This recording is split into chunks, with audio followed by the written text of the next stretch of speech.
Issues کیا ہیں؟ تنقیحات اردو میں کہا جاتا ہے۔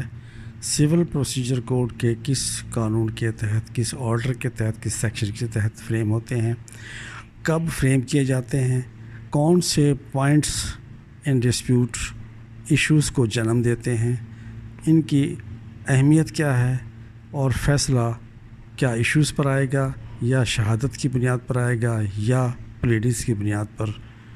تو لیکچر آخر تک سنیے۔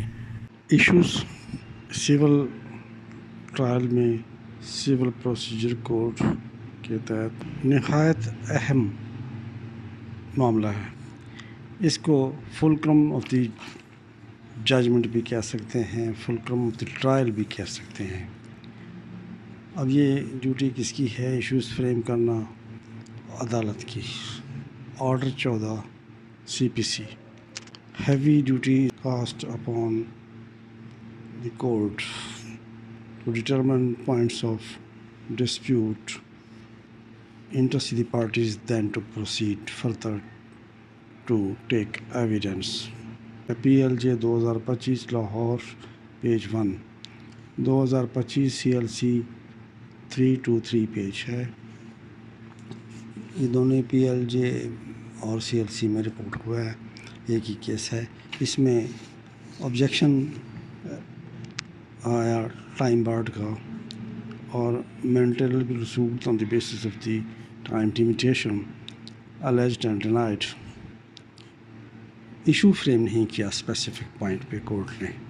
لمیٹیشن پوائنٹ پر چاہے پارٹیز اعتراض کریں یا نہ کریں، کورٹ اس کا نوٹس خود بھی لے سکتی ہے، لیکن اگر میٹ اسرٹ اور ڈینائی کیا گیا ہے تو اس پر کورٹ کی ذمہ داری ہے آرڈر 14 CPC کے تحت کہ اس پر ایشو فریم کرے۔ ایویڈنس دی گئی، لیکن ٹائم لمیٹیشن، ٹائم بارڈ کے بارے میں ایشو فریم نہ کرنے پر کوئی آبجیکشن نہیں کیا گیا۔ آبجیکشن نہ بھی کیا جائے تو کورٹ کی ڈیوٹی ہے کہ وہ issues according to pleadings of the parties کرے۔ pleadings of the parties کے بارے میں کیا ہے، کیسے کرے وہ، کہ facts asserted and facts denied جو interested parties ہیں ان پر ایشو فریم ہوگا۔ تو اس میں سیدھی بات ہے کہ پارٹیز نے کیا پروو کرنا ہے۔ پارٹیز نے ایشوز کو فریم کرنا ہے، جو اونس پر بنڈائی ان پر ڈالا گیا ہے، اونس ٹو پروو ڈالا گیا، اسے ڈسچارج کرنا ہوتا ہے۔ اور کیسے پروو کرنا ہوتا ہے؟ ایشوز کو ہی اپوز یا سپورٹ کرنا ہوتا ہے ایویڈنس میں۔ ایویڈنس کے ذریعے ایشوز پر ہی ایویڈنس دی جاتی ہے۔ if no issue is formulated on specific point، جیسا کہ اس میں ہے کہ ٹائم لمیٹیشن، یہ بلیو نہیں کیا جا سکتا ہے کہ پارٹیز اپنے ڈسپیوٹ کی ایگزیکٹ نیچر کے بارے میں جانتی تھیں، کہ پارٹیز اپنے نیچر آف ایگزیکٹ ڈسپیوٹ جانتی تھیں اور انہوں نے کیا ایویڈنس دینی تھی، یہ پریزیوم نہیں کیا جائے گا۔ یہ 2015 SCMR 1708 پیج ہے، اس کو ریفر کیا گیا ہے۔ پارٹیز نے ایک پوائنٹ کسی نے اسرٹ کیا، دوسرے نے ڈینائی کیا۔ اسرٹ کیا جاتا ہے پلینٹ میں اور ڈینائی کیا جاتا ہے ریٹن سٹیٹمنٹ میں، تو ان پر ایشوز فریم کرنا عدالت کی آرڈر 14 اور CPC کے تحت ذمہ داری ہے۔ On crucial critical, factual and legal points، issues ان اسپیکٹس پر فریم کیا جائیں گے اور پارٹیز پر اونس ڈالا جائے گا accordingly asserted and denial، assertion and denial of facts پر۔ P asserts and the defendant denies and the defendant denies۔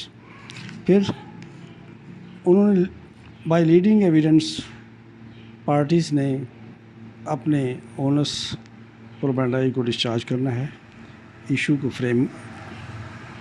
جو فریم ہوا ہے اسے پروو کرنا ہے، اگر نہیں کر سکیں گے تو فیل ہو جائیں گے. اسی طرح ڈسپروو کرنے کے لیے ڈیفینس ہے.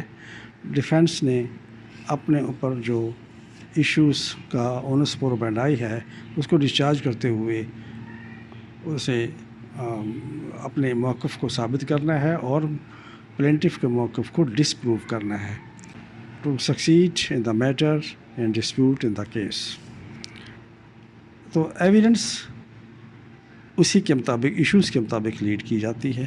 اور عدالت نے آرڈر 20 رول 5 بلکہ پورا آرڈر 20 ڈیلیوری آف ججمنٹس کے بارے میں ہے. تو کورٹ نے ایشو وائز فائنڈنگز دینی ہوتی ہے.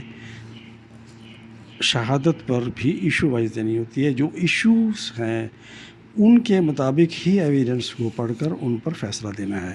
اگر کسی پوائنٹ پر ایشو نہیں ہے تو اس پر فیصلہ کیسے آئے گا؟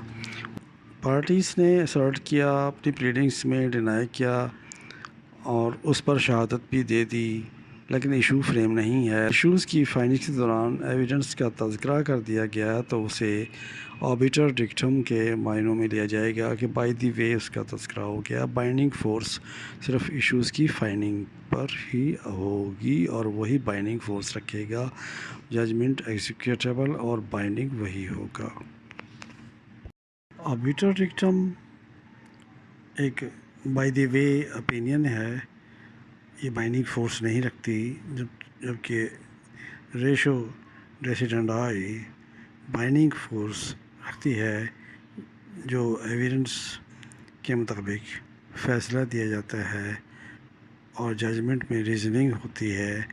ظاہر ہے کہ ججمنٹ جو بیس کرتا ہے اس کا جو فولکرم ہے وہ ایشوز ہیں. ایشوز پر جو ایویڈنس کے مطابق فیصلہ دیا جائے گا تو وہ ریشو ڈیسیڈنڈائی ہے اور بائنڈنگ فورس ہے. PLJ 2005 لاہور 1. تو اس میں کیس اسی بات پر کیس میں میٹیریل ایشو فریم نہیں ہوئے، کیس ریمانڈ کر دیا گیا.